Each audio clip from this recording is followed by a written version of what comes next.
Hey there, chefs. We got a great show lined up for you this evening. I can balance a can on my head. Bender's balancing a can on his head. It's not like that hard, but He can. I can. What he can. What he just said was not false. He can do it for it's real. on here. He's doing it still. I'm still doing it. I'm even kind of shaking a little bit. The Reverend was balancing on your head. Yep. That's sexual. So today we have a wonderful show lined up for you. We talk about the Reverend, which is the beer that we acquired at the Quick Stop. Yeah. That's what we're calling it. It's not a Maristop or whatever the fuck it is. It's the Quick Stop. It's not really an Ameristop. It's the Quick Stop. Yeah. But it's not really an Ameristop. No. Yeah. Yes. It's the Quick Stop. Anyways, we talk about that. And then we give you a tangent-fueled review of The Breakfast Club. Mm-hmm. Because that's what we do when we review things. We go on tangents. We talk about the BC for a while. Yeah. And then it goes off into realms that you can't expect. No. Please keep an open mind when you're listening to this episode. Yeah. Bender reveals some information about me that you might find shocking. Shocking. But don't hate us for it. So while you're enjoying this cast, you can check us out all across the internet. You can start at www.superdivorceme.com. That's our home base, our mother base. While you're there, add your email to our mailing list. You'll get 3 free full song downloads from our brand new album coming out in fall. Let's announce it. Let's announce it right now. October 27th. October 27th. You want to do the name? Give them the name? Super Divorce Action Figures. That's it. Action Figures is the name of our album. The release date is October 27th. What you might not know is that release date has been pushed back for certain reasons. We're not going to tell you why. Yeah. But the album's done. You can tell when you hear the songs by subscribing to our email list. Mm-hmm. You can also find us all across social media, Facebook, Super Divorce, and Twitter. At Super Divorce. Maybe not all across social media, but those two for sure. Those two, yeah. Well, where can they find you? Me, myself, and Irene. You can find me on Instagram at BenderButt. And if you would like to find me on Instagram or any other social media platform, you can just look up my name, IRL, Nicholas Villars. At Nicholas Villars. Not Villars. Please don't fucking call me Nicholas Villars because I used to call you Villars. I stopped correcting people. I know better now. I started hearing Villars when I was playing Ragball. Ragball? Did you ever play Ragball? No. You're getting an extended intro, folks. Because we're about to describe Ragball to you. Ragball, back in my day, I don't know if they do it anymore. Actually, I don't think they do because I've never heard of a sign-up where you can take your kids to do this. Ragball was a precursor to T-ball. Okay. Where the ball was like kind of a squishy, fabric-y type of ball. Okay. It was a pink ball, basically made out of a rag, if you will. It didn't look like a rag. Right. Of course, that looked like a ball. to play. It looked like a ball, but it felt like squishy. Yeah. And that's what it was. It was for kids who were like, I would imagine, I'm pretty sure I was in like preschool or kindergarten when I played Ragball. Just 1 year to get you ready for T-ball. So. Interesting. Yeah. I've literally never heard of that. Yep. Played Ragball down at Rice Field, Mammothsburg. Great state of Mammothsburg. Mammothsburg. And so, hey, if you played Ragball and you have any stories from Ragball, hit us up! Hit us up, man! Dudes and dudettes. Really? Yeah. So popped my tab into my can. You popped. Is there any beer left in there? Yeah. I'm going to drink it anyways. Gotta be careful. I'll be fine. Don't swallow that. It's going to be fine. That'll be awful. Enjoy this episode, chefs. Yeah. We are not getting a divorce. We are not getting a divorce. We are not getting a divorce.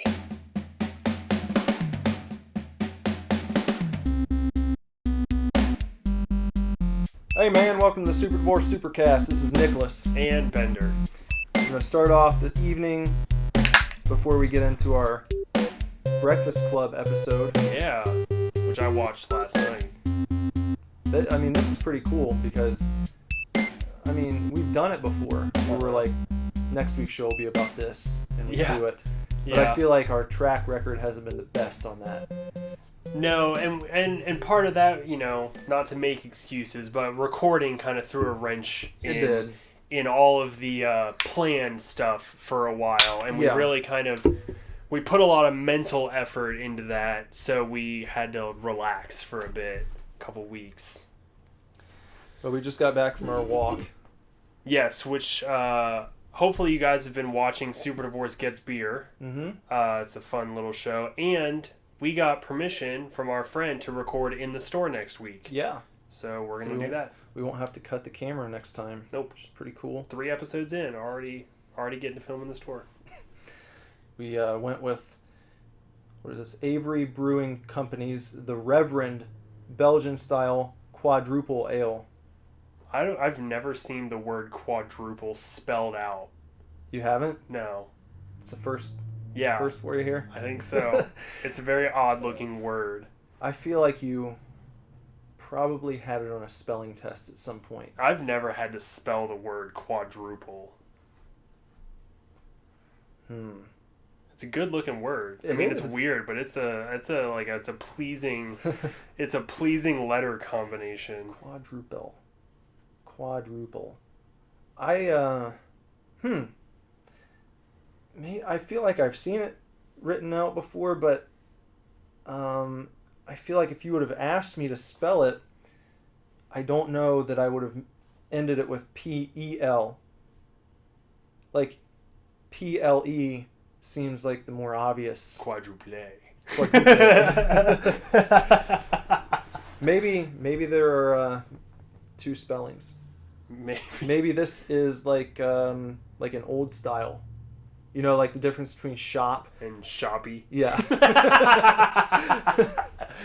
I've always been a big fan of shoppy, by the way. Yeah. I like shoppy. So, it's a 10% alcohol beer. In a 12 fluid ounce can. Yeah. They're packing a lot in here. Yeah, it's up at the top. It says "not for Sundays" or "not just for Sundays." Yeah. And there is a very ominous looking reverend on the front. Yeah, he definitely looks sinister. Yeah. He's maybe had a little too much. He looks like, did you ever play that game Dante's Inferno? I never played that. Oh, it's really good. Well, if you like God of War, you'll like Dante's Inferno because it's the same fucking thing. I was going to say he reminds me of, there are like some evil priests in that anime Hellsing. Have you ever watched that? I think I napped to it one time. Yes. You napped to it. Which means I put on the whole season because Hulu will just run through it. Mm-hmm. And I watch the first 2.5 episodes and then sleep until episode 26. Yeah, he's definitely not just like the Reverend. No, it's the Reverend.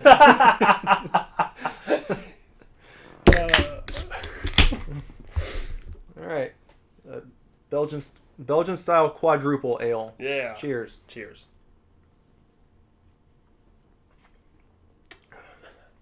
I'll put some hair on your chest. Yeah. It's good. It is. It's it's a man's beer. Yeah. This is not to be categorized with your Angry Orchard. Yeah, or I was going to say maybe Natty Light. Oh yeah, that too. Yeah. It's not a light beer. No, it is. This is a heavy beer, but it's quite good. It is. Very flavorful. And see, here's what I like about beers like this as opposed to an IPA, is I feel like there's more distinct flavor in something like this. Yeah. Notes, if you will. with IPA, I'd say it every time, but the whole pine thing, I just don't. Just bitter. Right here on the side of the can, it says brewed and canned by Avery Brewing Company, Boulder, Colorado. Created by God, feared by Satan, loved by all. Reverend Luther Tucker. The Reverend is a divinely complex and beautifully layered creation with hints of dark cherries, I get that, Mm-hmm. currants, and molasses, complemented by an underlying spiciness and a sinfully smooth 10% alcohol by volume. Brewed with Rocky Mountain water, malted barley, imported Belgian, specially malted barley, dark Belgian candy sugar, hops, and Belgian yeast. It all sounds great. Yeah, I feel like you get all of that while you're drinking it. Yeah. But you're right, an IPA, when you drink it, it's just bitter and gross. It's like, well, we use this strain of hops. I don't fucking care. I'm sure that some like super IPA elitists probably think that we're total noobs when we talk about IPAs, but I don't give a shit because I don't like what you were saying when we were in the shop this evening, in the beer shoppy. Yeah, the beer shoppy. Is you're looking at all these beers and they have so many IPAs and so many of them look cool. I just don't want to drink them, but Right. part of you feels like you should like acquire the taste, because I'll admit that I probably could if I forced myself to over time.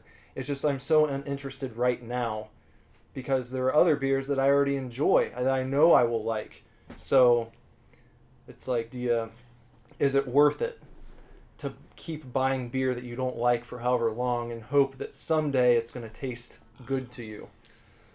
Well, the good news for us is our friend has, over the next 2 weeks, there's going to be 4 different Oktoberfests available there. So, fuck IPAs. Yeah, we just saw the Sam Adams Oktoberfest this Yep. evening. He's got Sam Adams, and then he told us he's got Rheingeist Oktoberfest, which sounds awesome because I like Rheingeist a lot. And a Kentucky Bourbon Oktoberfest coming. And then I think one other that got a little lost in translation. Oktoberfest, heralding the best time of the year. Mm-hmm. You get a lot of good stuff coming up. Renaissance Festival, Fun, always fun. Halloween. I already saw, what was it? Halloween City, I think, Really over by the Dayton Mall. nice. At least the sign's up. I don't know if it was actually open yet. Right. I don't think they'll open till probably late August. Mm-hmm.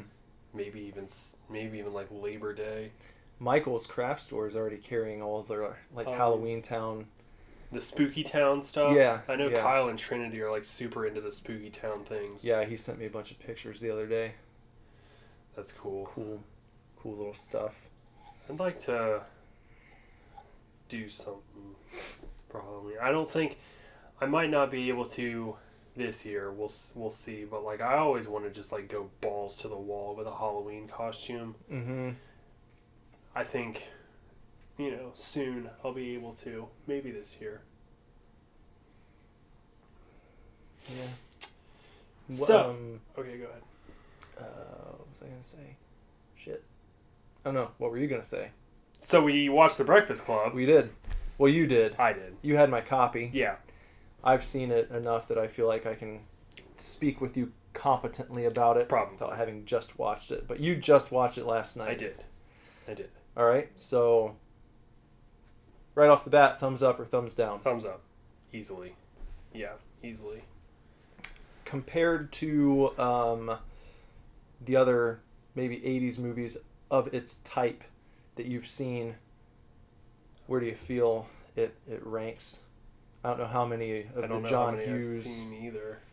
I saw, what was the one I watched with You saw Pretty in Pink, That's right? right. Yeah. Pretty in Pink. Mhm. I couldn't, Ducky. Yeah. So I think I've only seen like Pretty in Pink and The Breakfast Club. And you've like seen Ferris Bueller. Ferris Bueller. Yeah. That's another John Hughes. So, I've seen Say Anything once. Is that John Hughes? no. Okay. But it's it's in the same wheelhouse. I Right, feel. it's in a wheel. Yeah. Yeah. I've only seen it once. That was a long time ago. So we'll knock that one out. I think we had already kind of touched on it in a previous cast, but we touched on it in the Pretty in Pink cast. The Breakfast Club, just like I wasn't a high schooler in the 80s, but watching that movie, I can identify with everything they're saying. Yeah. I was like, yep, it was exactly like that in high school. To a T, Do you think it still is? Because that's something that I think about when I watch that movie now. It's like, what would happen? I've seen a meme about it before where it's like, well, if this took place today, they would never have talked to each other because they just would have been staring at their phones the whole time. And probably, you never get that. I don't know. Maybe it would happen. Maybe it wouldn't. But it definitely seems like part of the unfolding of that movie is the fact that they had nothing else to do in there, and you're stuck here all day. Right. So, like, how are you going to get through it without going insane? I have to maybe agree that if the same scenario were to go down today, it would not maybe turn out the same way. Unless everyone's phones were taken before they went in. Right. But what if what if there's computers in the library? I mean, unless you restrict all technology use, I mean, it is detention. It is. So, I feel like if it was just, all right, you're going to sit at these tables all day. You have to write an essay with a pencil. Mm-hmm. Like old school style, Yeah. But, I mean, they are in detention, so they are troublemakers already. But, is there going to be that one kid that risks getting more detention to, start the conversation and to rile everybody up and to get everybody out of their seats? And because that's what Bender is in this movie. Yeah. He's the one that, is like, okay, fuck this. We're in detention. Let's shut that door like we were told we're not supposed to. Yeah. And let's hang out let's smoke weed in the library. Because during Saturday school. Well, it required a character like that. Because even though, they did something to get in trouble, each of them, you still had characters that, typically wouldn't be in detention, Right. Besides him, it seems. So, that's, it's an interesting thing. It makes me think back to the first time I got detention. And it's strange how crushing that can be if you consider yourself a good kid, which I did. Yeah. I was 4.0 and I was always, really cool with the teachers and never got in trouble. Yeah. But I kind of got roped into a conversation one day when a movie was on, and the teacher asked us several times to be quiet, and one of the kids in the group that I was with kept talking, and so guilt by association, he just kind of stopped me. He's like, all right, all three of you have detention. And I was just like, oh no, because I'd never had detention before. You think it's the worst thing ever. Yeah. And so you can kind of feel a little bit of that with, especially Molly Ringwald's character and Anthony Michael Hall's, where it's these two especially aren't primed for this exactly. Right. They feel like they're above it somehow. Uh-huh. In different ways. I don't think that Anthony Michael Hall's character is as pompous about it as Molly Ringwald is. She's the total elitist popular girl. You know, perfect. Right. She brings fucking sushi for lunch. Which was, it's not in the 80s there were sushi restaurants 5 minutes from everyone's house. Yeah, like it is now. Yeah.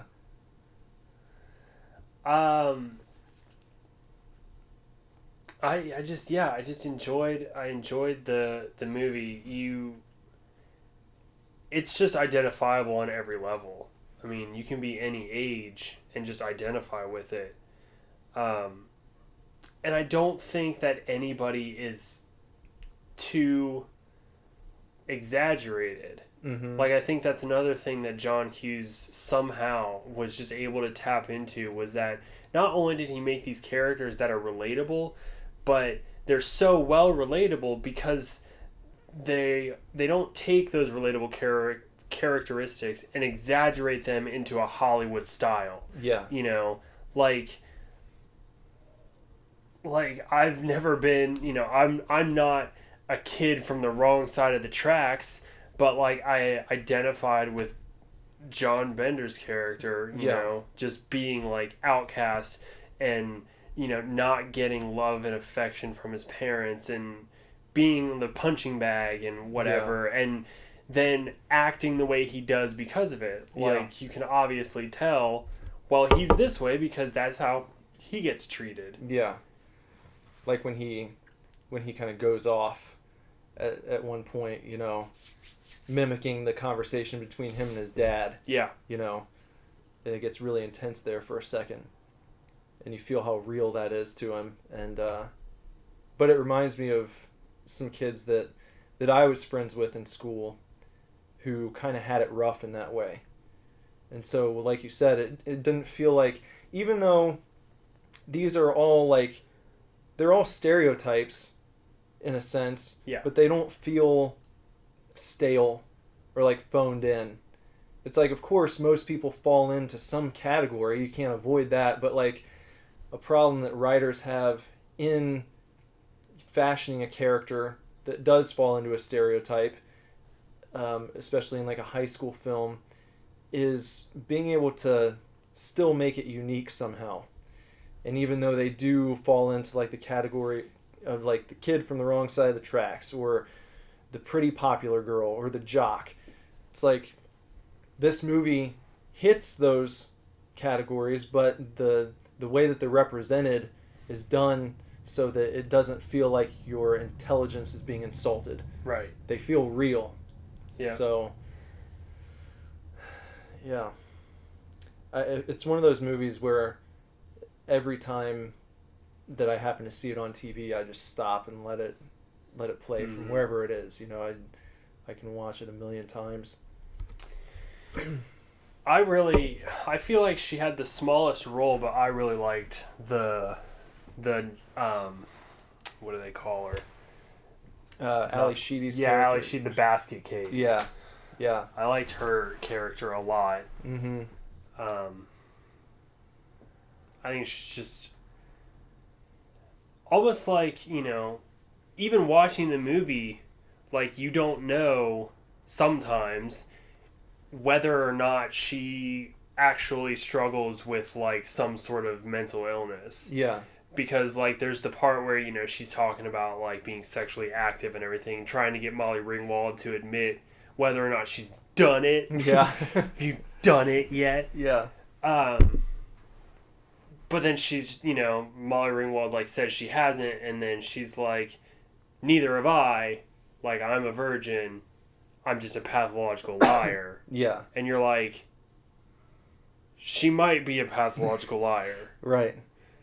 But I just thought it was an interesting representation of like that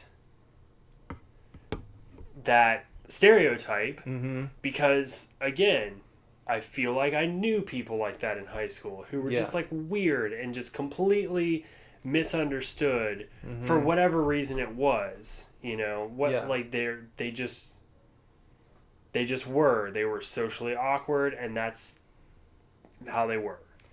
Yeah. But it makes me think of like the truth, in a sense, of what happens when you have no choice but to interact with people who are much different than you are. And even if you start out very brash with each other, generally it's not like everyone has to even get on the same level. And because clearly at the end of this movie, it's not like they've all had this epiphany and they all come up with a new approach to life that they all share. It's like they're all still basically who they were when they went in, but they've learned to like work with each other somehow. Right. and they worked it out to where they still have their differences, of course, you know, and they don't know what's going to happen when they go back to school. But for this afternoon anyway, when they were forced to interact with each other and they couldn't hide away behind whatever, behind, you know, their popularity and not wanting to be seen associating with this person, or in the case of, you know, the basket case, what was her name? Allison. Yeah. Like, well, she had to speak up, and she was able to do it. So I think that kind of shows something about people being more capable than sometimes they think they are. And she was able to navigate those waters, and they end up forming this weird bond where they learn to live with each other without forcing each other to become one or the other. Right. It's not like everyone had to become a jock, right? Or everyone right, had to exactly. become a basket case. It was like they were still able to stay who they are, but they didn't hate each other at the end of it. It's just really good. It's great. Just lesson in, like, just sit down and fucking listen to each other. Mm-hmm. You know, again, like you said, even if you're forced into a situation where things start out brash, you know, because that's how this whole thing starts out, is they're all really just yelling at each other at first. Yeah. I think it's important for people to, like, not, and we've talked about this before too, but, like, not argue to win, Mm-hmm. but argue to understand. Right. You know, and so that's kind of a theme that, like, an underlying theme in the movie is that, like, they all start out just, like, butting heads and yelling at each other, but then eventually it's just kind of like one person will break and say something that really lets their character out. They really kind of, like, open up and throw it all on the table. And it's up to the rest of the characters to, like, pick that up and accept it, or to leave it on the table and shun that person away. And, you know, part of the reason the movie works is that whenever that happens, all the other characters kind of open up too and go, okay, well, let's deal with that. Yeah. You know? And so it's just really, it's really interesting. But even throughout the movie, when things seem to be going really well, you know, one person will say the wrong thing and it'll elicit a fuck you from someone else, you know. So you're right, they really keep who they are, keep themselves, but it's just sort of like a learning to coexist type of scenario, which the whole world just needs to learn to coexist. Yeah. Nobody needs to be, not everybody needs to be Catholic, and not everybody needs to be, like, rich, or not you just need to be fine. Everybody should just watch The Breakfast Club. Well, that's a big problem I have with social media, is that it's so easy now to hear one thing, and then rather than dealing with the person, you just shut it down. Right. Because they said something you didn't like. Mm-hmm. So it's like, well, you're blocked, or, you know, it's like it sucks because you don't get to understand why people are feeling the way they're feeling, because you hear something you don't like, and then it's like, well, fuck you then. Get out of here, you know? So I think that goes for everyone, I will say. And it's one of the reasons I don't really say shit, because I like keeping my friends, but at the same time, you know, it does suck when you read or hear something and you want to say something, but then you're like, I don't want this person to block me. Yeah, or I don't want them to automatically think I'm, like, the worst person in the world just because take it the wrong way. Yeah. But I feel like in a mature setting, in a mature world, then people would be more open to that. Maybe that's one of the downfalls of the digital age, is that everything is reduced to this interface, you know, it's just a screen in front of you. It's much harder to do that to a person's face. I've seen, you know, you're much more likely to have a worthwhile discussion or a debate amongst a group of friends, like in person. Because for some reason, it's like, it seems acceptable to hit the block button or to be like, unfriend me if you don't feel this way. But if you were hanging out with a group of people and someone said something that, like, everyone else didn't agree with, I feel like it would be much harder, and it seems much more absurd to me to imagine a scenario where that happens, and then everyone just gets up and leaves. Or tells the other person to get out immediately. Right. I feel like the reaction in person would be more like, well, what do you mean by that? Or why do you think that? Well, like, exact example, when we were in Michigan, we were in the car, and I described a billboard to you that was like, make car sales great again, or whatever, and you were just like, I don't know, I'm kind of getting on board with this whole Trump presidency thing. Yeah. And I was like, no, you're not. Like, I literally thought you were joking. Yeah. And you were like, no, I'm serious. Like, I kind of, and we still haven't talked about it. Yeah. You haven't, like, had a chance to explain why you're on board or getting to be on board with it. But that is a time. It's not like I was just like, get out of my car. Yeah. Just like... I would hope not. Right. I mean, you know far more about politics than I do. From what I know, I don't agree. Yeah. But that doesn't mean that if you do agree, we're not going to be in a band, or I'm going to stop being your friend. Well, I don't agree with everything. You're right. But it's just, I'm not as I'm not as cut and dry on the situation as many people are, and again, it's one of those things that I don't really talk about, right? Because many people get up in arms about it. Yeah, because you say anything like, okay, well, maybe I agree with this that is part of the platform or whatever. And I'm not going to get into particulars because we've talked about it before. We're not a political band, and I'm not going to push an agenda on anyone from any side, It's like, but I keep an open mind. For instance, like, we played a fucking Bernie Sanders benefit last year. We went to one. Sorry, we went to one benefit. Yeah, we went to one, and our friends played it. Yeah, Sabertooth. And like, I donated. Yeah. So clearly, I'm not like line in the sand. It's like I keep an open mind and I keep evaluating things, and my views change over time. I'm not one of these people who has ever been the type to vote straight ticket for all Republicans or all Democrats. Yeah, my dad's a straight ticket Republican, yeah. I think. It's just, that just has always seemed silly to me. It's like, so, and I didn't vote for Trump. I thought it was a joke, but after it happened, it's like, okay, well, what are you going to do? Like, he's the president now, so, well, I'll see what happens. And, well, you could rally, revolt, and impeach him, but... Yeah, I guess, but until that happens. Yeah, unless there's...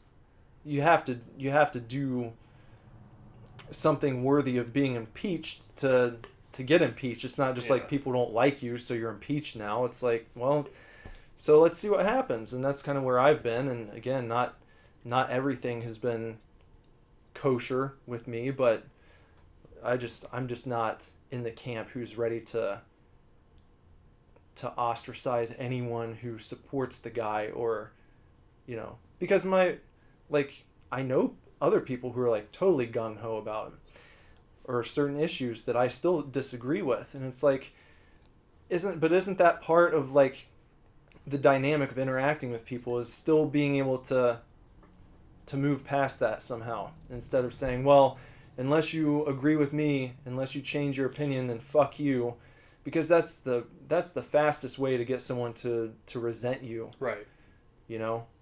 Because not only are you coming across as like just morally pompous, but you're also, I think, if you don't take the time to listen to someone and understand why they feel the way they do, then it feels very dismissive, and like, you know, like they don't have reasons for feeling the way they do about certain things, which everyone does.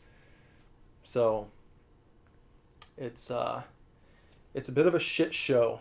Yeah. But it's something that this movie makes me think about, to be honest with you. And you saw a similar theme in Pretty in Pink, you know, with like the interacting of the classes in that movie.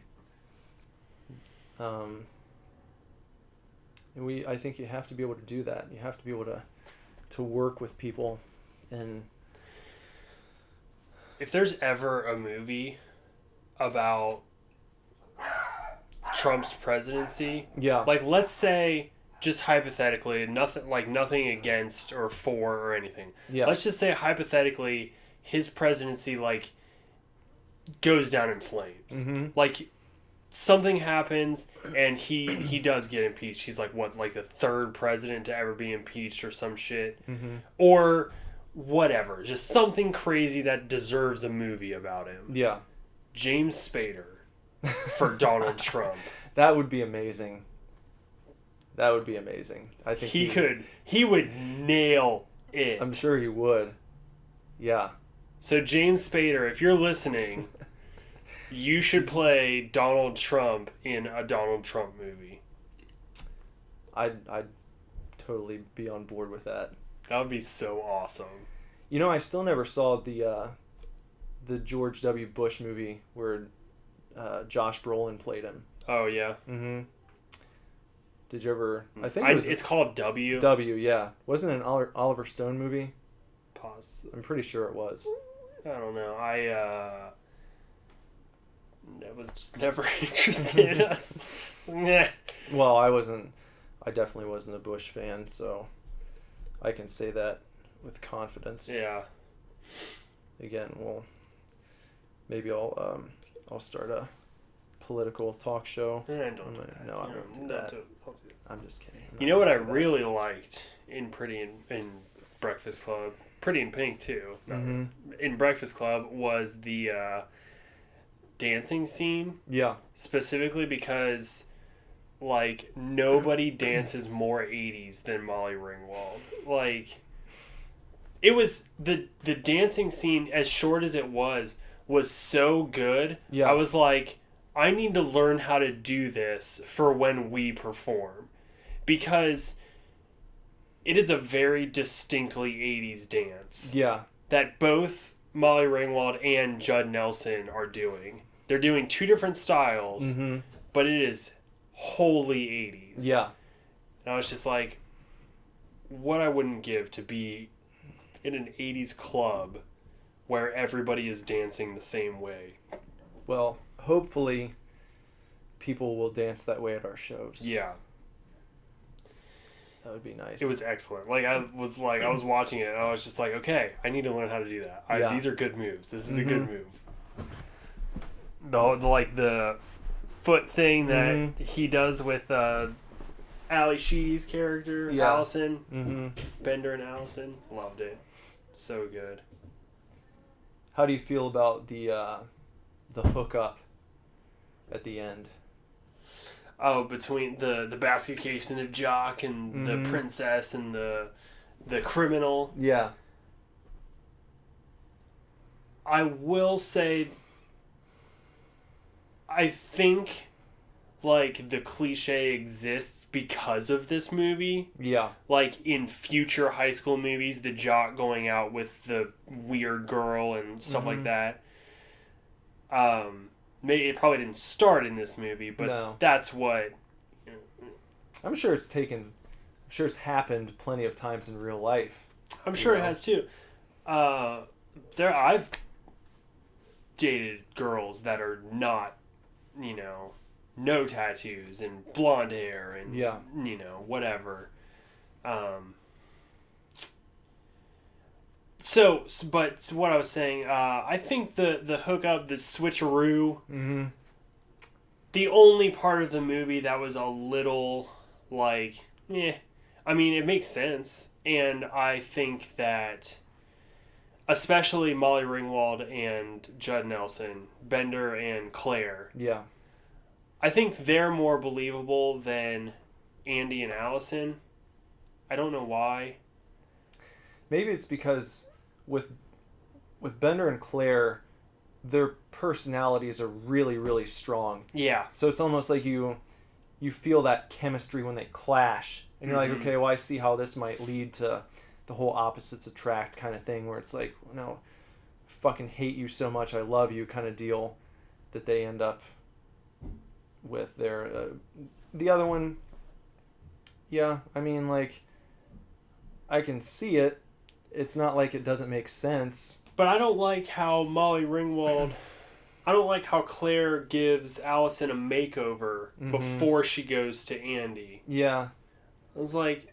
I thought, like, just in general terms, I've always thought that she was, like, smoking just by herself, like the way she looked normally, you know? Me too. Like, I thought the makeover was a downgrade. Yes, you know? So did I.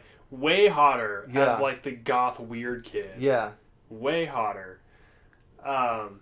Yeah, but then she gets the makeover and kind of goes to him, and because I kind of feel like that plays into the whole, like, well, she's trying to fit into his world. Yeah. So that he'll like her. You know? Yeah. And but I get it. Yeah. And it's cool and it all works out and it's believable and everything.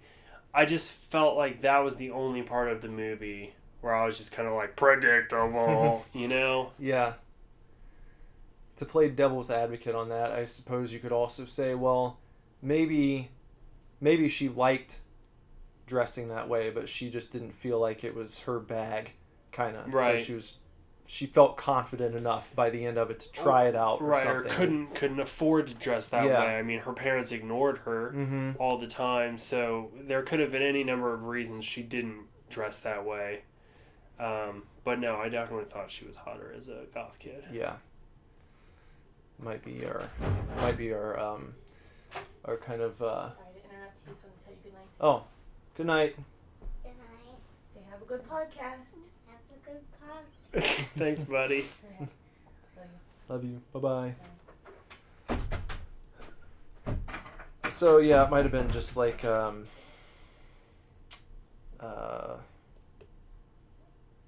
don't know where it's going. Yeah, it can make sense, and maybe I'm doing the equivalent of like when something stupid happens in a wrestling match, and then you come up with reasons in kayfabe or in the wrestling world as to why they did it that way to make up for it. But who knows? It's okay. It doesn't ruin the movie or anything. No. Overall, just a great... I mean, I'm sure anybody that's seen it knows how good it is. It's just wholly relatable on every level. The classic scene where the principal is yelling at Bender and is like, "You want another set of..." "Yeah! You got it, mister!" Like, yeah.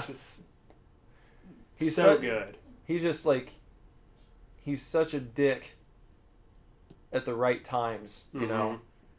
And it's great. But then, you know... He is kind of...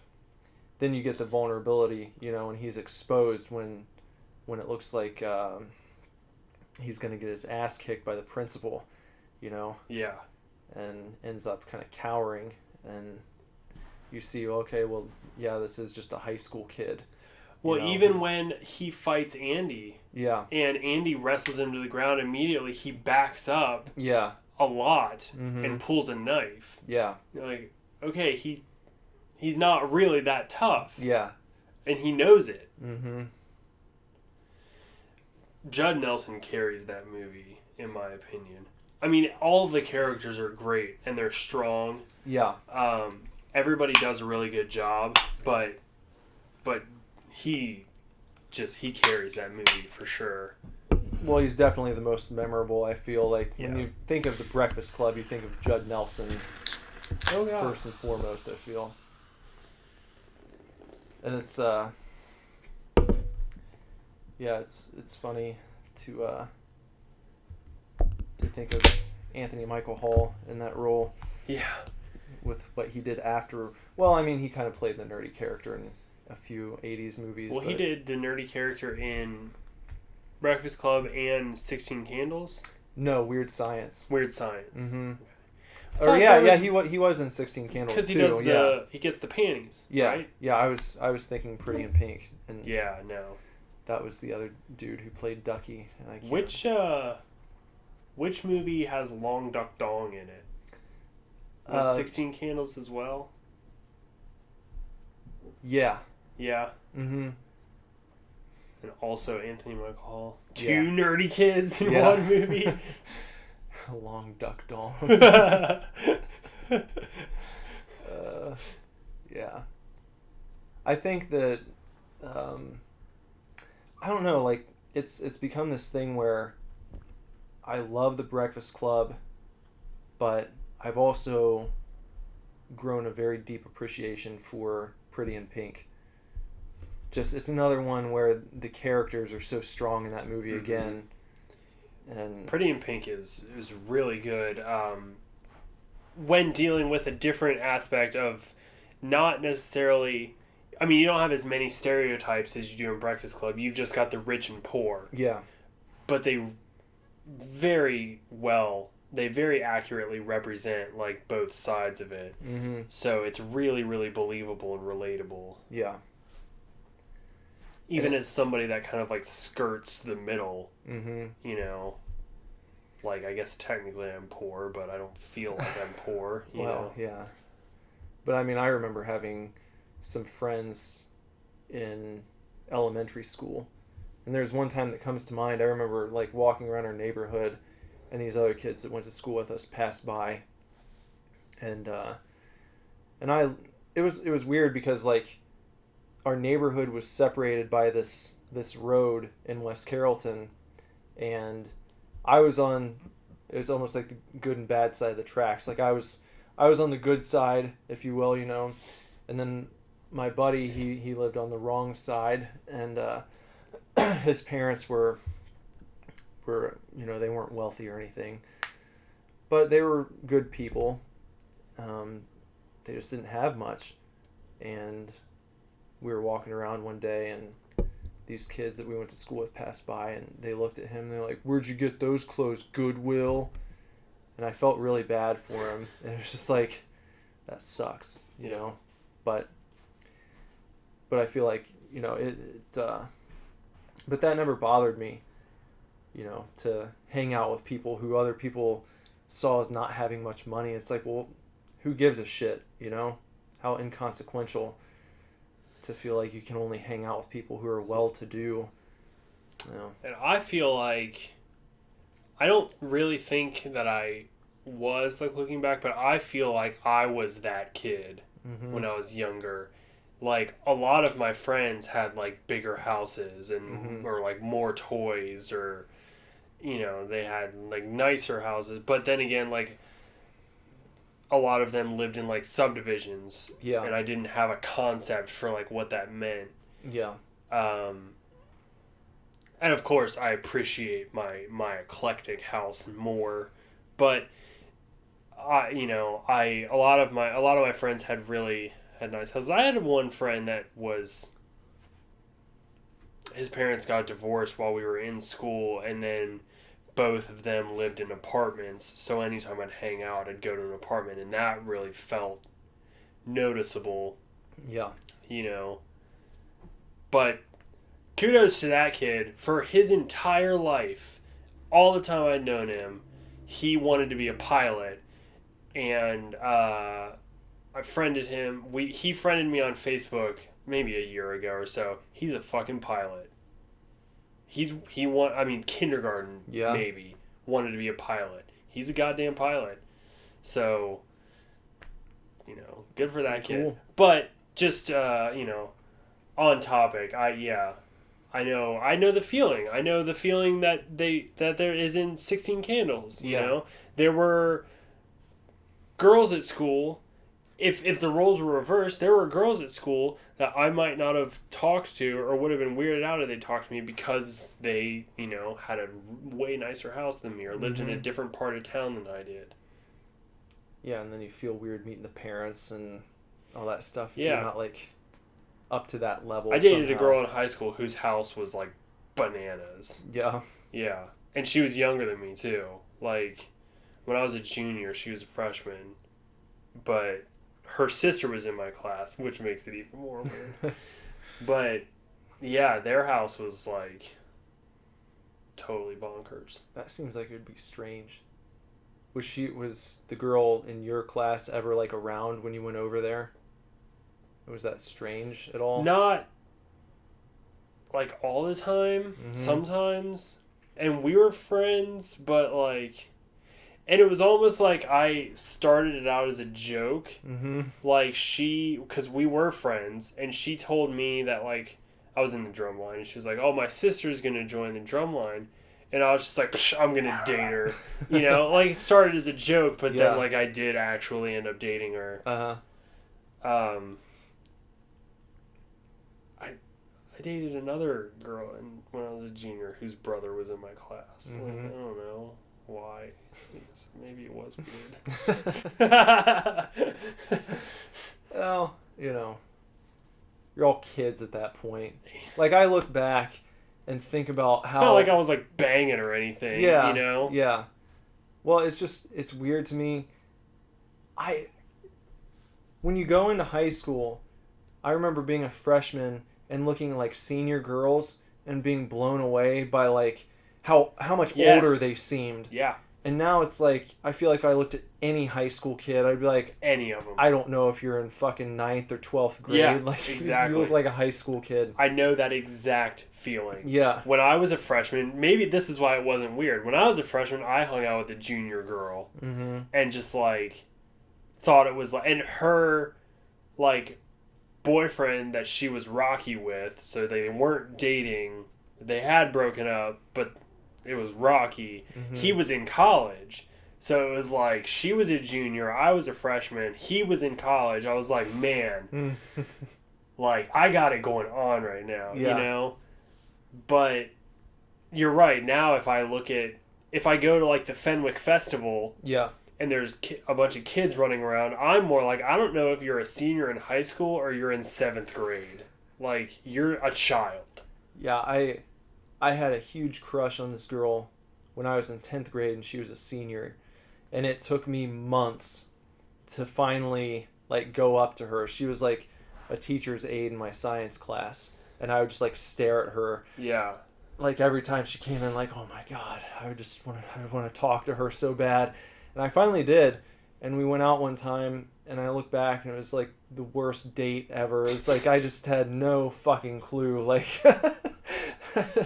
so, oh, man, you know, I remember one thing I said, we went to Danbury and saw some movie, I can't remember what it was, but I was trying to make small talk, and we were in line waiting to get our tickets, and, there was a guy like a few people ahead of us, and it was just this dude with like long hair, you know, and I had never had long hair at that point, and I was like making a joke, and it was like, what if I grew my hair out like that guy?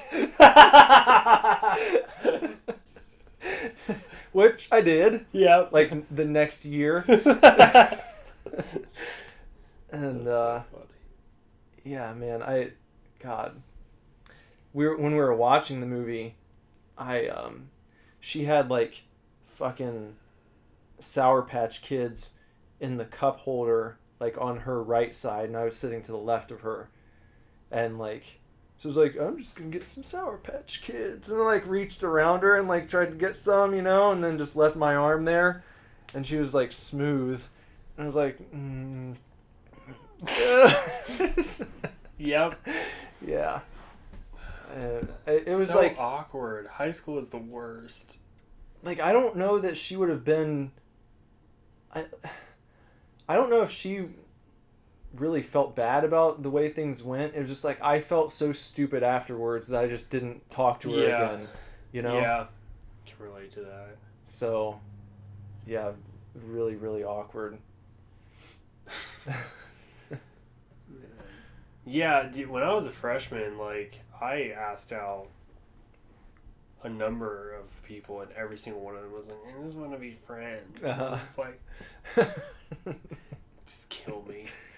Yeah. Let me just do that instead. Yeah. Everybody, a lot of the people I work with now, like a lot of the servers and stuff, are still in high school. Mm-hmm. It's so weird. They're just children. Yeah. You know?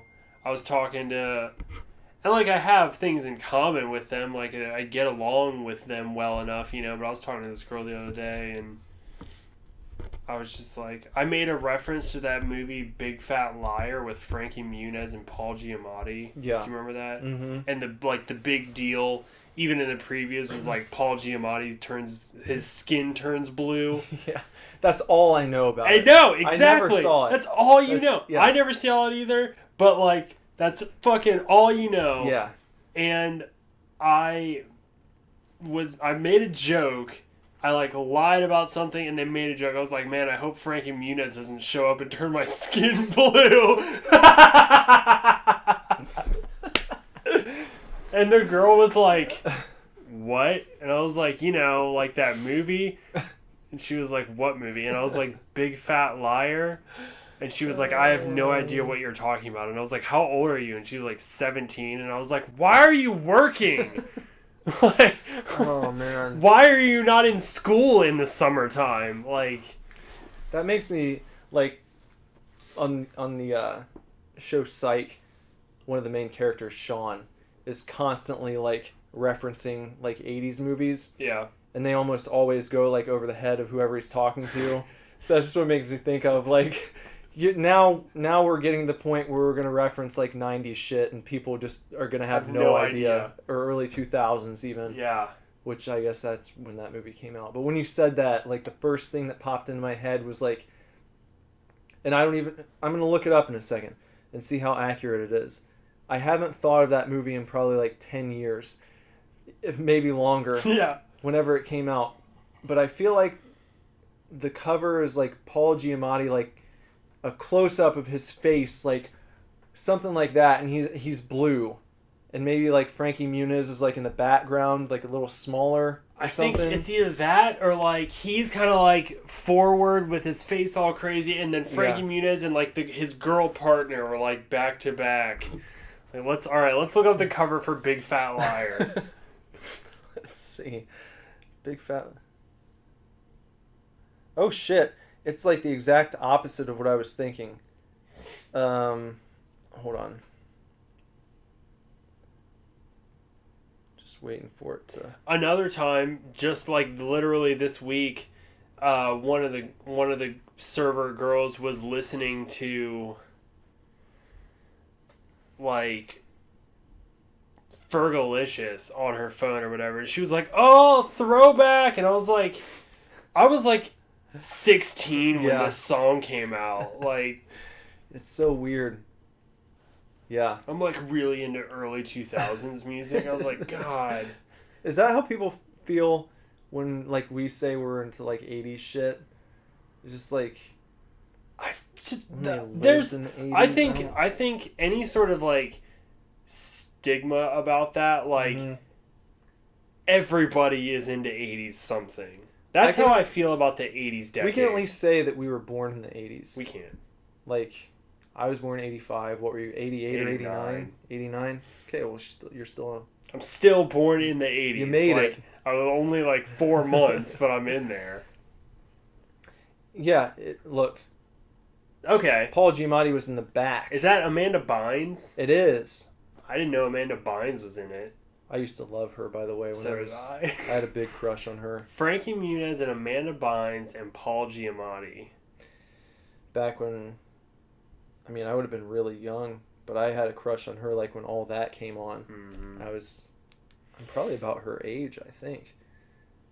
And then I had a huge crush on Hilary Duff. Lindsay Lohan for you? I had a big crush on Lindsay Lohan. Hilary Duff. I was a Hilary Duff boy. I had a Hilary Duff poster hanging up. Oh my god! It was actually probably a Lizzie McGuire poster. Yeah. To be honest with you, I think it was before she started like her music career, but I used to watch Lizzie McGuire. I actually liked it, and I used to watch Even Stevens too, I still think Shia LaBeouf was hilarious on that show. It's been a long time since I've seen Even Stevens, but I think I imagine if I went back and watched it, you could still see Shia LaBeouf's acting chops Yeah. on that show. Mm-hmm. It sucks that his life is like falling apart all the time. Is it right? Well, I feel like it falls apart, and then he kind of picks up the pieces and does something really cool. I want him to do well. Yeah, he's really cool. I like I Shia don't- LaBeouf. He's just an eclectic person. I don't know what happened with him in the Transformers series. I just watched. Yeah. I bought the because I want to see the new one. So I went Last out. night. Mm-hmm. I went out and I bought the collection of the first 4 movies, Oh, really? and we just watched the first one the other night, which I hadn't seen since it came out. And I remember watching the second one when it was released and never watched anything past that. But I think he's only in the first 2. And I don't know what happens No, after he's in the that. third one. Is he in the third one? Okay, we'll have to see what happens. But I know Megan Fox didn't stick around. She's the one that they like. I read that she's She's in the second one too, and then they butt her out in the third one. Shia LaBeouf stays because he has a new like girlfriend. Yeah. And you're just like, where do you get this fucking hot girlfriend? yeah, And then the fourth one, Age of Extinction. that's Mark Wahlberg. Right. And Wahlberg is in the new one too. And Wahlberg's probably going to be in the other 18 that they're planning. I've really opened up to those movies. Have you? Like, it was weird after I bought the Shout Factory release of the cartoon movie. I've gotten really back into it, and I was like, well, and I think part of it is that I started playing the game, the fighting game, and in that Me too. you got that too. Mhm. Well, they've got Transformers from the movie universe and the cartoons, so it kind of like made me a little more open to the idea that that's just like a different universe going on. Right. So it's not like, well, here's what Optimus Prime really looks like. You can Right. still imagine there's this cartoon universe over here where all your beloved characters are, and then the new ones are over here in this different place. Right. Well, they've got, I mean, like, my roster is like, I have cartoon Optimus Prime, Mm-hmm. but then I have Grindor, and he's the helicopter, Yeah. you know. I've got Bumblebee, and it's the Mustang, not Yeah. like the old Bumblebee. Mm-hmm. And then I've got like Motormaster, who is from the cartoon, I think. Bludgeon, who's probably from the movie. It's all, you know. I didn't pick up on it the first time I watched it. It's so obvious now, probably because I've been paying attention to cartoons a little more than I had for years. But in the first movie, when Shia LaBeouf goes looking for his car, like next to the car that Bumblebee actually is like a VW Bug that's yellow. And I was like, oh, that's a nice little Easter egg. Oh, is that what he is originally? Yeah, in the old cartoon. Mm-hmm. So they got a little fan service here and there.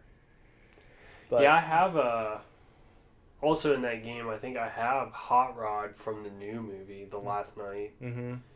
And they're not, well, you can get Drift Yeah. from the new movie, or from Age of Extinction or something like that. But then Grimlock is from the cartoon. Yeah. I just bought Lazarus Cybertron. It's badass. Like a giant toy planet. Yeah, Really? it's probably about this big, Yeah. but it transforms. Really? It's got like this key that you put the key in, and you have to like pull it back, and then it starts the transformation, and it's pretty neat. That's pretty Yeah. sweet. Yeah, Transformers they make for cool toys, I think. They do. I was thinking about that. I was trying to figure out if maybe the Transformers toys might be the coolest toys of any toy line out there. That's a strong argument. Yeah. Because even if I don't have Transformers toys, like I don't collect them or anything like that, still, they might be the coolest toys ever invented. That would be a good episode to do. It's like 80s toys. Mm-hmm. And we could get, like, and this could be like a multimedia extravaganza here. Yeah. We could get, like, a sampling of maybe, I don't know, 5 or 10. We'd have to choose a number of franchises. And we'll be like, we're going to figure out what the coolest toys from the 80s were by buying a handful of them, secondhand obviously, and we will sit down and play with them, and we'll film it. Yeah. And then we'll talk about our time on the podcast, and we'll go in there. We'll go right into the action and actually do the thing, and we'll play with toys and see which ones are the most fun to play with. Could be fun. Yeah, that could be fun. That'd be a good episode. That would be a good episode. Yeah. Well, I feel like we talked about Breakfast Club for a while, I guess. You guys need to expect it at this point. We're going to bring you a topic. Yeah. And then we're going to tangent off of that topic. That's Yeah. what this show is about. We're not going to stick to a topic if we have to force ourselves to continue coming up with something to say. I feel like we covered it pretty well, didn't we? You know, it's like... Yeah, we're not just going to sit here and fact check the Breakfast Club for you. Like, the ideas behind this movie led us to other discussions, and that's what typically is going to happen. Yeah. But we talked about it like we said we would. We both have seen it now. It's a damn good movie. It is. If you've never seen it, then you're missing out. Yeah. I will say that much. And it really makes me feel cool being called Bender. Yeah. Because John Bender is the coolest character in that movie. So if you had to be associated with a fictional Bender, you definitely choose him over Futurama Bender. I like Futurama Bender, but I would prefer being associated by... And I've said that before. That's how I know, like, the type of person I'm dealing with. If I say, my name's Zach Bender, and they go, oh, like Futurama, or they say, oh, like The Breakfast Club. Yeah. If they say, oh, like The Breakfast Club, I'm like, you and I are going to be friends, you know. But I do like, I have no problem being associated with Futurama Bender because he's probably the funniest character on that show. Well, you've got two good associations with your name. Really good associations, honestly. I don't really have any.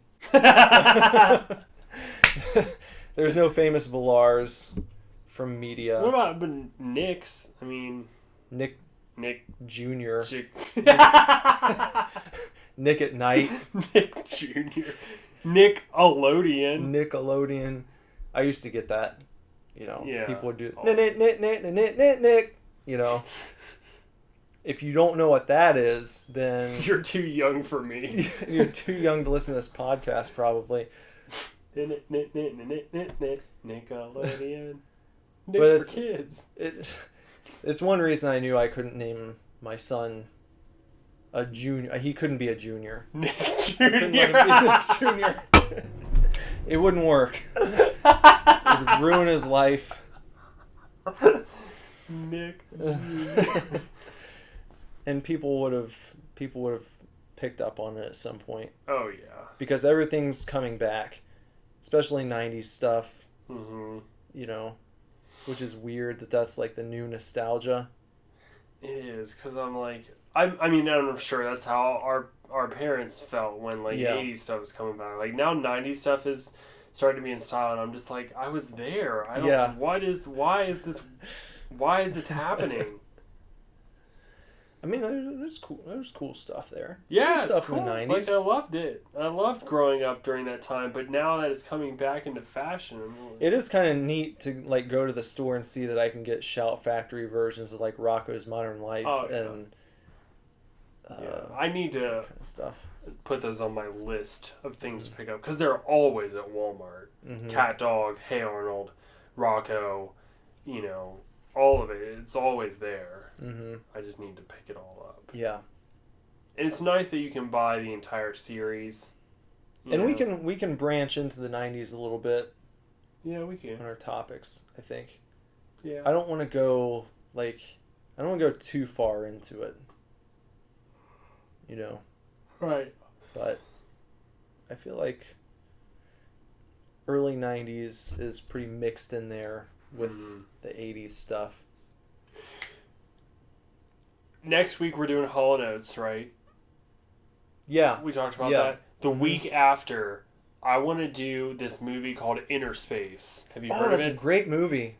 I love that movie. It's when I was on a kid. Netflix now. Is it? I got on Netflix earlier today, and I was scrolling through whatever. Yeah. And it popped up, and I let the little preview play in the corner, and it's got Martin Short in it. Yeah, and Dennis Quaid. Yeah, and it's 1987, and I watched the little preview, and I was like, I want to fucking watch this. Have you ever seen it? No. Oh, it's so good. We should do Inner Space. That was an early favorite. Definitely a great movie from that time.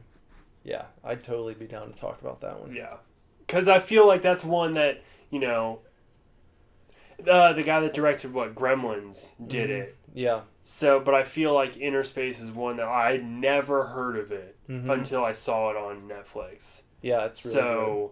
We should talk about that the following. We'll do Hall & Oates next week and then Inner Space the week after. Hall & Oates H2O next week, Inner Space after that.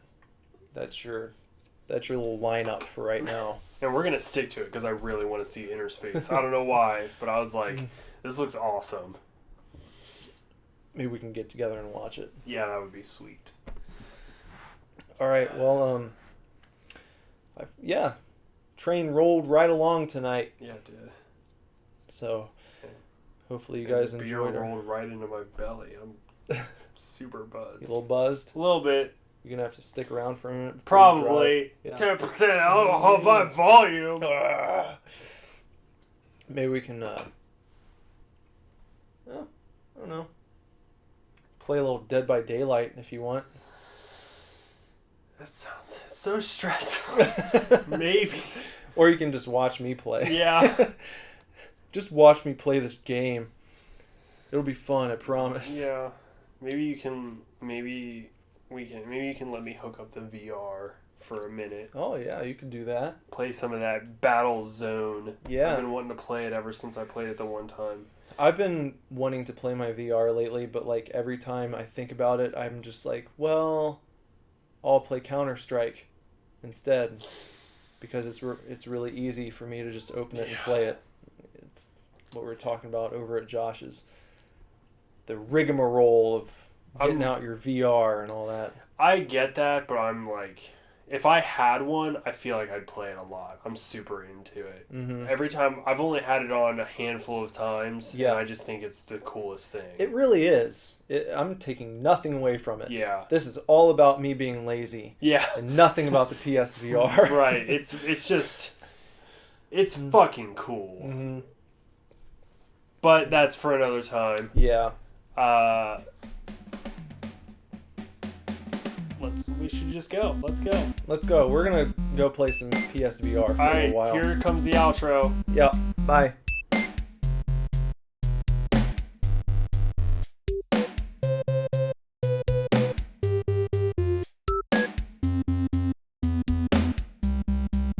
Outro. Time. Bender just dropped his this is like a time warp kind of, because you heard him talk about this like an hour ago. But here's the crazy thing is that tab is still in his beer and he still hasn't taken another drink of it yet. Because it literally just happened. But you've listened to an hour of our show and now he's taking one sip, and I hope I heard it jingle. Yeah, we're fine. You're okay. Yeah. All right. So you don't want to drink that though. Well, it's this much. It's only that much. I just read this story about this dude who had he went to the hospital and he had 25 human eyeballs in his asshole. No. Yeah. You're lying. I'm not just like lying. that time you said you support Trump.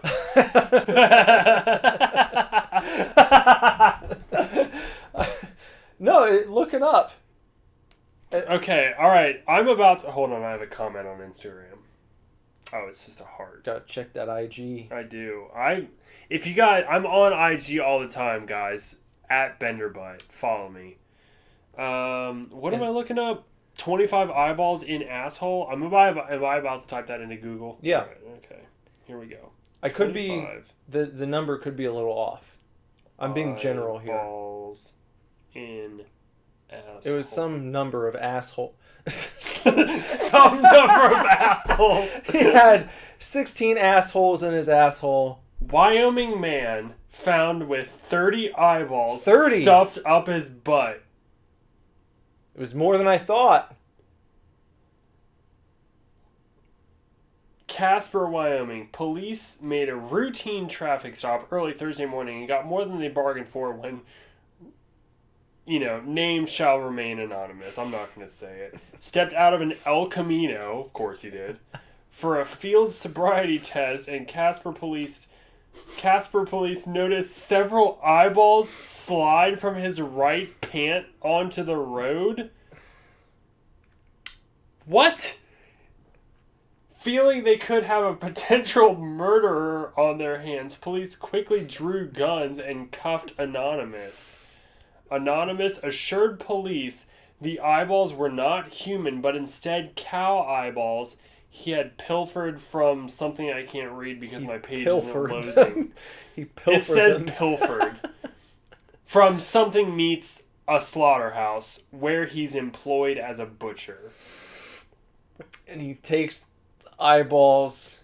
Company won't let us take animal scraps home. Instead, toss them in landfill, Anonymous said in police report. They're a very wasteful company. Should be allowed to take scrap meat and other products home. The company should start a green initiative. They don't even have a recycling at the plant. They won't even let us take them home to shove them up our ass. Anonymous explained his actions. I enjoy eating bowls of, I don't know.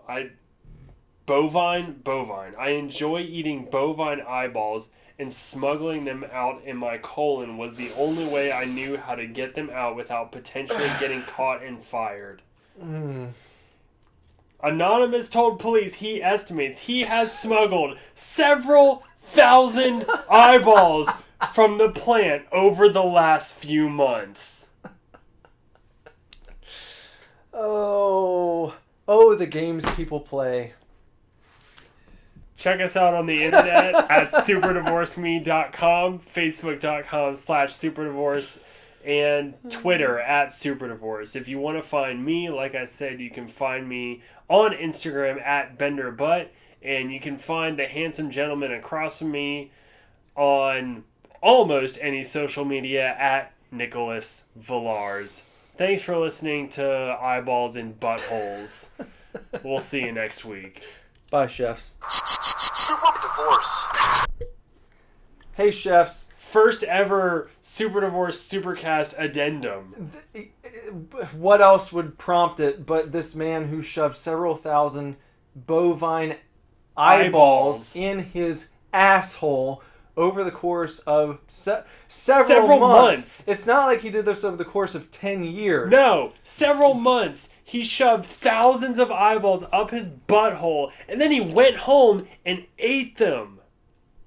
He ate the eyeballs. I just made the point before we started recording again that I suppose cooking them properly would kill any bacteria that might have been put on the eyeballs by shoving them up his ass. Right, it would. I mean, technically it would. But you're still cooking something that you put up your butthole. That's like if you took a shit into a frying pan and then cooked it. How many let's see. I got to do some math here. What do you think is the minimum if someone says several thousand? How many thousand do you think is the minimum to reach several thousand? 3,000, 4,000? Because a couple thousand is too, obviously. So, several thousand. Well, before we go any further, though, and not to ruin the whole mood, because this is a ridiculous story, well, there's a reason it's ridiculous. Because it's fake news. Oh, man. It's fake news. Damn it. I think. Hold on. What a buzzkill. Jesus. Why would it be fake news? Why would you make that up?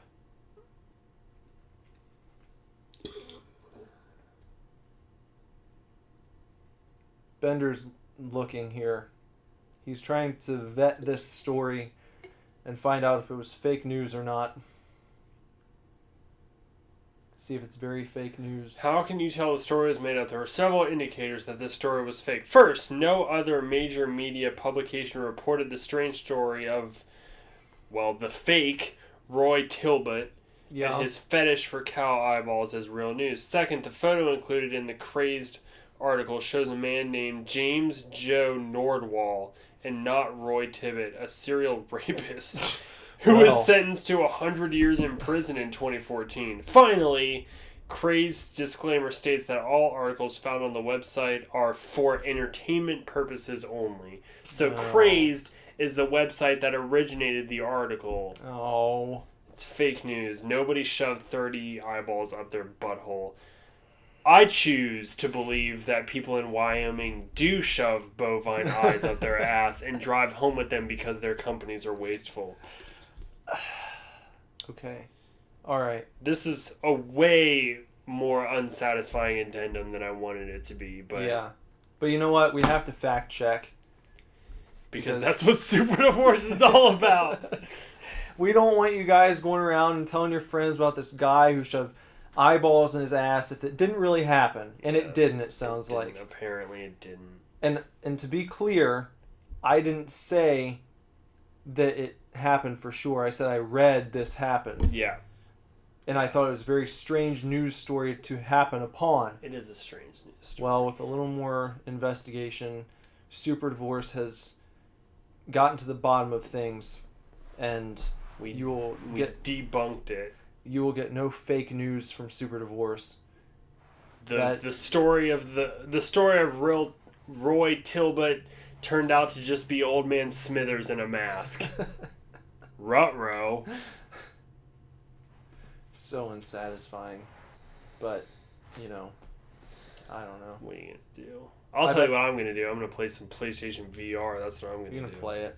People have probably done weirder things, to be honest with you. I'm like sweating in There's this room. Probably someone out there who actually has done this. I ate an eyeball one time. Did you know that? No. There was... Okay, so I used to work at Atria Retirement Home in Coleraine, right? Mm-hmm.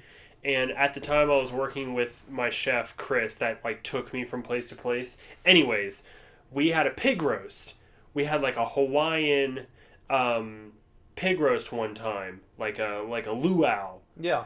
And roasted this whole pig. It was crazy. They delivered it like the day before. It was on a spit. What is that? I don't know what that is. The thing yes. that turns. It was. Yeah. They delivered it like the day before though. So we just had this whole fucking pig carcass in our freezer at work. Craziness. Anyways, I don't know how I got the idea, but I was like, I want to eat the eyeball. You can eat anything off of it. Yeah. Like, that's what I want. Right. You know? So, we had this guy, he was like the health and wellness director or something. His name was John.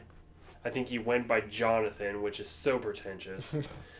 He did a thing, we're